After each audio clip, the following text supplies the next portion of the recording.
Senhor Jesus, Mestre amado, que traz sempre a luz para as nossas consciências, para os nossos lares, para a nossa vida como um todo. Nos traga essa energia, Pai, para continuarmos o estudo do livro Jesus no Lar, com esses irmãos, com essas irmãs queridas, que possamos ter um momento de estudo e de reflexões muito abençoados, que possamos estar envolvidos com a tua energia, com a presença dos irmãos espirituais, queridos mentores, que nos orientam, que nos acompanham, que possamos estar bem amparados para essa troca consciente e amorosa que faremos a partir de agora. Obrigado por essa oportunidade de servir. Que assim seja.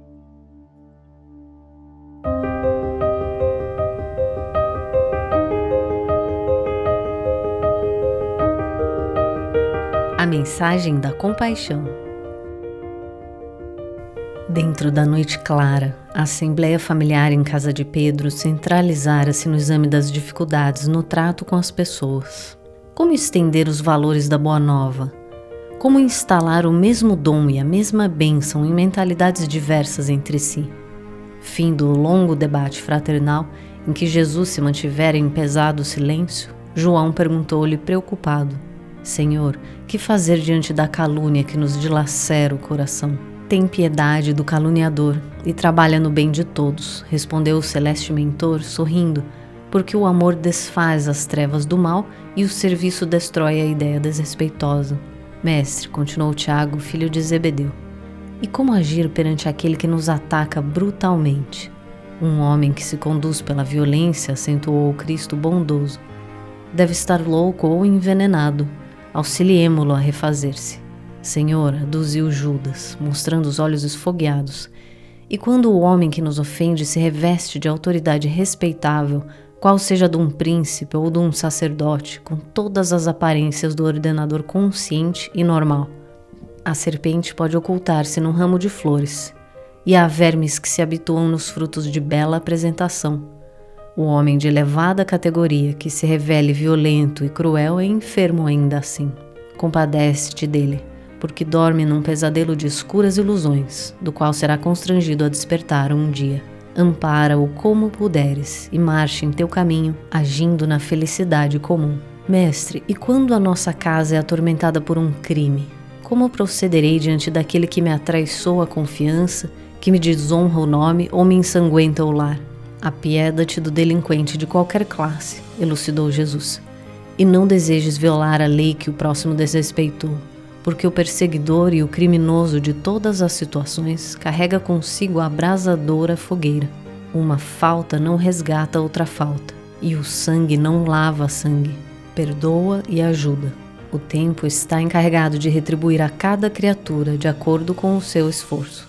Mestre, atalhou Bartolomeu, que fazer do juiz que nos condena com parcialidade? Tem compaixão dele e continua cooperando no bem de todos os que te cercam. Há sempre um juiz mais alto, analisando aqueles que censuram ou amaldiçoam. E além de um horizonte, outros horizontes se desdobram, mais dilatados e luminosos. Senhor, indagou Tadeu, como proceder diante da mulher que amamos quando se entrega às quedas morais? Jesus fitou-o com brandura e inquiriu por sua vez: os sofrimentos íntimos que a dilaceram dia e noite não constituirão por si só aflitiva punição?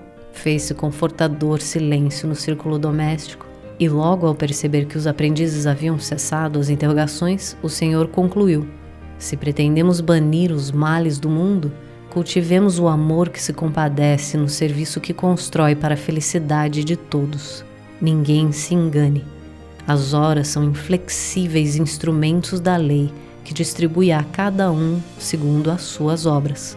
Ninguém procure sanar um crime praticando outros crimes, porque o tempo tudo transforma na terra, operando com as labaredas do sofrimento ou com o gelo da morte.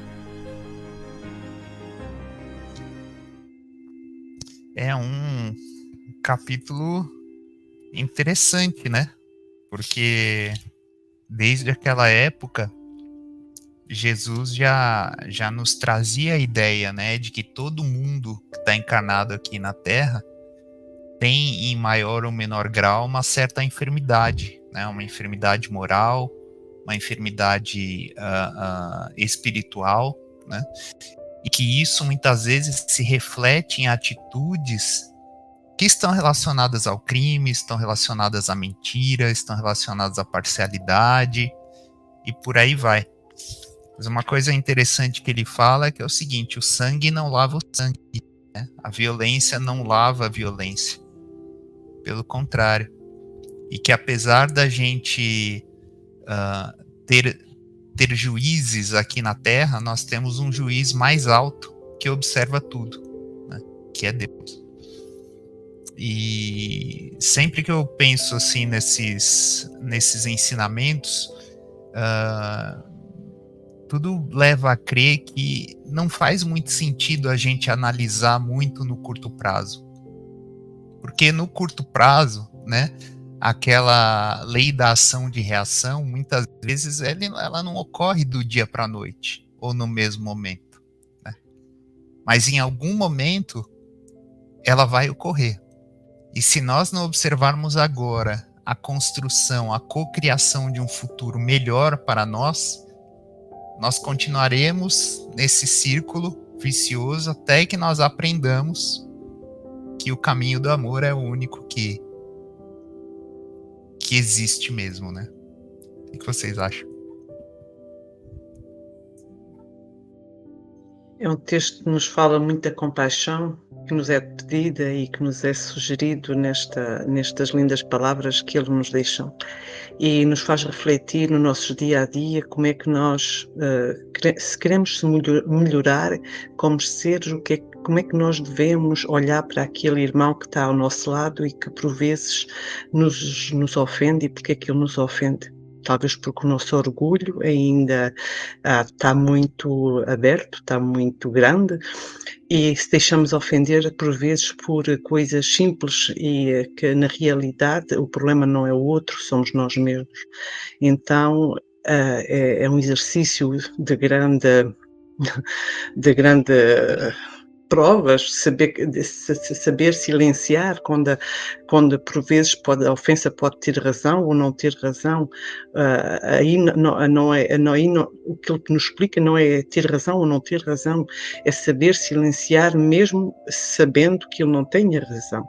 Saber dizer, compreender que ele está talvez num momento difícil, ou que é uma prova para nós, não para o outro. Saber dizer, ouvir sem se magoar, ouvir sem ficar com ódio, ouvir sem querer replicar mais alto, e é uma grande reforma íntima, vamos dizer, a gente fala tanto nisso, saber ouvir e silenciar. Quando é que a gente somos capazes? Bem, um dia de cada vez, e vamos que vamos, temos que pensar que isso não se faz de um dia para o outro. Já saber que estamos nesta prova e saber que todos os dias estamos com situações que nos vão pôr à prova, e saber que vamos cair muitas vezes, mas que estamos a caminhar para a ser o melhor um pouco. Então não vamos começar a criticar aquilo que nos está a criticar, porque senão a gente vamos fazer a mesma coisa, estamos a criticar alguém que está a criticar.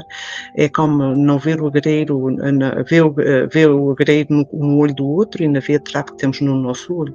E acho que este texto nos faz muito relembrar isso, ver muito o que é que nós fazemos no dia a dia, se nós queremos ser um pouco melhor, ter compaixão e compreensão que por vezes a pessoa está a nos ofender, mas é mais um teste para nós, porque nós temos que antes de querer ajudar os outros, temos que se ajudar a nós mesmos e temos que se melhorar o outro. E se a gente tiver um pouco mais calmos, mais compreensão, vamos ver que vamos poder melhor ajudar a outra pessoa que está à nossa frente, e então aí, ajudando-se ao outro, vamos se ajudar a nós mesmos. Por agora é só. Obrigada. Eu estava pensando justamente no tópico que você mencionou, Reinaldo, quando você falou sobre a questão do sangue, né, que sangue não lava sangue. Quando a gente estava fazendo a leitura, me veio à mente a lei de Talião, né, quando As coisas ainda eram muito olho por olho, dente por dente, né? E quando Jesus veio, ele, quando estava sendo questionado, né, sobre a lei de Moisés, né, o que devia se fazer com a lei de Moisés, Jesus disse: eu vos dou um novo mandamento, que vos ameis uns aos outros. Então, esse novo mandamento que ele deu, ele não disse que era para excluir os outros, mas ele disse que era como se fosse um complementar. Só que esse novo mandamento, na verdade, ele praticamente substitui todos os outros, porque ele resolve as questões que tinham, né, da lei mosaica, de, por exemplo, não desejar a mulher do próximo, não roubar, não matar. Tudo isso se engloba em amar ao próximo. Então parece que Jesus simplificou a lei, trocou aquele monte de mandamento por um único. Só que na verdade não é tão simples assim, né? Porque o amar uns aos outros, ele tem um significado bem amplo. A gente conseguir reconhecer no outro a capacidade de ser alguém melhor, mesmo nos momentos de cólera, né? Nos momentos mais complicados, né? A gente conseguir enxergar a divindade no nosso irmão. Porque a gente tem também os nossos momentos, né, de dificuldade, né, de mau humor, de impaciência. E por mais que a gente esteja se esforçando, né, na reforma íntima, como a Elizabeth me mencionou, tentando ser uma pessoa cada dia melhor, a gente ainda vai, por vez ou outra, cair nessa falha de perder a paciência com alguém, fazer alguma coisa que para uma outra pessoa possa enxergar como sendo uma coisa errada. E tá tudo bem, porque nós todos estamos em constante evolução. Só que a gente conseguir enxergar essa situação em um outro é mais complicado. Você enxergar que, às vezes, a gente olha, a gente só vê que aquela pessoa é mal educada, que aquela pessoa quer tirar vantagem do outro, que aquela pessoa isso, aquela pessoa aquilo. Mas a gente não vê que, às vezes, na maior parte do tempo, aquela mesma pessoa é uma pessoa esforçada, trabalhadora, que cuida bem da família, que cuida bem dos amigos, que ajuda alguém quando está precisando. E a gente pega para olhar só aquelas pequenas coisinhas que são irritantes para a gente no nosso dia a dia. Então, o amar ao próximo não é só quando o próximo está bem, só quando o próximo está alegre, só quando o próximo está sendo educado com a gente. Amar o próximo sob todas as circunstâncias, né? Enxergar no nosso irmão que, apesar de qualquer falha que a gente tenha, não só a gente, né, mas também o próximo, nós estamos todos caminhando numa mesma direção, que é reunir de novo com o Pai, né, voltar à perfeição divina.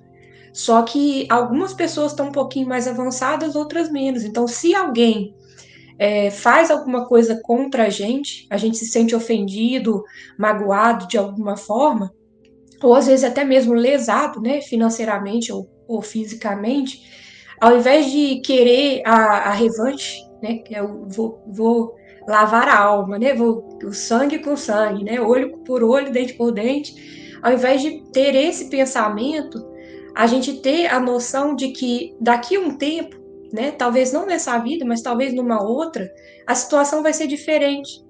E a gente pode também, em algum momento, incorrer nesse mesmo erro, fazer a mesma falha que fizeram com a gente com outra pessoa. Então, a importância de não julgar, né? Então, desse texto, assim, tão simples, aparentemente, né? Jesus falando, perdoa, ama. Mas quanta coisa a gente aprende se a gente for parar para analisar as entrelinhas, né? Talvez é isso que falte no nosso dia a dia, analisar a entrelinha. Interessante esses pontos que vocês trouxeram, né? Liliane, a Beth e o Reinaldo também. Eu fiquei pensando assim, né? Naquela época, né?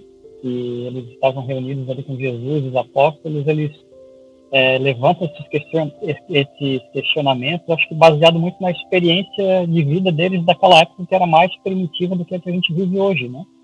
Aí a Lili fala da lei mosaica, que naquela época era sempre muito aplicada, né? As leis eram mais, vamos dizer assim, mais simples, mas eram rígidas, né? Para uma época que era preciso. Mas eu pergunto, assim, agora, levanto essa questão, será que mudou muito daquela época em relação a nós? Aquilo que Jesus pediu aqui nesse texto para a gente pagar o mal com o bem, aquele mal que a gente poderia devolver em cada situação que eles apresentaram nesse capítulo, está muito ligado às nossas imperfeições. Isso, se a gente para analisar cada ponto, cada questionamento que os apóstolos fizeram para Jesus aqui, ainda acontecem hoje, de uma forma muito comum ainda, né? Então, quando vocês falaram assim, dessa questão de como ainda é difícil a gente aplicar, a gente está lendo esses textos aqui maravilhosos e a gente entende o conceito, né? Mas será que, de repente, usando o exemplo de uma das perguntas aqui desse texto, será que, como que a gente reagiria se um ladrão, por exemplo, entrasse no nosso casa e levasse tudo que a gente tem, sei lá, o nosso computador, que está o nosso trabalho todo ali, né? Será que a gente ia agir com compaixão, que é o tema central desse texto aqui? Então, quando a gente para fazer uma análise sincera, realmente a gente vai perceber que a gente ainda ia agir por impulso, mais por impulso do que com a razão em alguns momentos, né? Principalmente se a gente, sei lá, pega o ladrão ali no popular, na boca da botija, como a gente fala aqui, né? Então, é complicado, sabe? Como que a gente reagiria frente a essas situações que os apóstolos aqui lindamente levantaram para Jesus, né? E ele vai lá, né? Em cada resposta ele coloca a compaixão e o amor na frente de tudo, né? Como a Lili falou, poxa, olha só quantas leis, né? A gente tem aqui no mundo atual agora, né? Em cada país tem as suas regras, os seus costumes, as suas questões também para serem resolvidas, mas tudo no final vai se resumir ao amor, né? Amar a Deus sobre todas as coisas, que é essa energia que nos permeia a todos, e amar ao teu próximo como a ti mesmo, né? São as duas leis que resumem toda a obra, todos os profetas, como fala lá no Evangelho, né? E Jesus, como a Lili também estava falando, Jesus não veio destruir lei nenhuma, né? Ele só veio fazê-la cumprir de uma forma, mas não de uma forma rígida, mas colocando o amor na frente de tudo. Então, acho que essa é uma reflexão importante da gente fazer no nosso caminho, sabe? A gente vai errar muito ainda, né? A gente vai ter esses momentos em que a gente vai sim ficar impaciente, como a Lili também citou, né? Vamos ficar com raiva muitas vezes ainda, mas faz parte do nosso crescimento. Esses impulsos ainda nos servem como escola, como aprendizado, para dizer assim, poxa, Fábio, olha só, tu errou de novo, perdeu a paciência de novo, né? Então presta mais atenção na próxima vez, talvez reflete mais antes de agir, né? Então, isso que ressoa muito com o meu coração, esse texto aqui foi muito lindo. E, coincidentemente, ontem teve palestra no Centro Espírita aqui, e o tema era mais ou menos parecido com esse, sabe? A linha de raciocínio que eu tracei ontem para a exposição foi mais ou menos nessa linha. Então, a espiritualidade sabe, né, nos conduzir. A gente ainda teima em fazer as coisas erradas. É isso, pessoal. Legal. Obrigado, Fábio, pelas suas reflexões também. No final do dia, vocês falando aqui, né, eu fiquei pensando também, deve ter algum motivo pelo qual nós ainda não temos a capacidade de olhar aquilo que acontece dentro do outro, né? Porque a partir do momento que a gente não sabe o que está se passando dentro do outro, a gente só consegue observar, como a Elizabeth falou em algum momento, as reações que ele possui, né? De ataque, de violência, mas a gente não sabe as razões e os sentimentos que estão levando aquela pessoa a fazer aquilo. Então nós simplesmente reagimos na mesma moeda, né? Mas eu acredito que se nós pudéssemos ver todo aquele sofrimento, né, todos os sofrimentos, todas as dores que existem dentro daquelas pessoas, que às vezes nos ofendem, fazem algum mal, as necessidades, os medos, talvez nós encarássemos isso de uma maneira diferente, né? Como Jesus falou aqui, com mais piedade, né? Com mais amparo, com mais compaixão. Acredito que Jesus conseguia enxergar isso nas outras pessoas, apesar das limitações físicas, a expansão de consciência dele, assim como de alguns médiums mais desenvolvidos ainda hoje, né? Conseguem enxergar muito além do corpo da pessoa e conseguem enxergar o que está se passando ali. Em algum momento, provavelmente, nós vamos conseguir fazer isso, mas eu acredito que nós precisamos ainda ganhar um pouco mais de conhecimento e maturidade em relação às questões psíquicas também, né? Do ponto de vista de psiquiatria mesmo e talvez até psicologia. Estava vendo um vídeo ontem do Divaldo Franco comentando que por volta de 2025 a Joana de Ângeles, né, que é a mentora dele e uma grande estudiosa dessa área da psicologia e comportamento humano, ela deve reencarnar na Terra, né? Vamos torcer para que ela consiga trazer e realizar a sua missão de trazer mais conhecimento e tornar mais popular, né, a prática do estudo do comportamento humano. Hoje, quando uma criança nasce, ela já nasce digital, né? Ela já consegue mexer no smartphone ali, já começa a tocar em tudo, aumenta, diminui a foto. Por que não, desde o começo, desde a infância, né, nós também não começarmos a trabalhar as crianças para que elas entendam o outro também, né? Muito além do que nós fazemos hoje. É claro que existe hoje, mas hoje nós somos limitados para esses ensinamentos também. Nós não sabemos ensinar. Às vezes, muitas perguntas me fazem que eu não sei responder, né?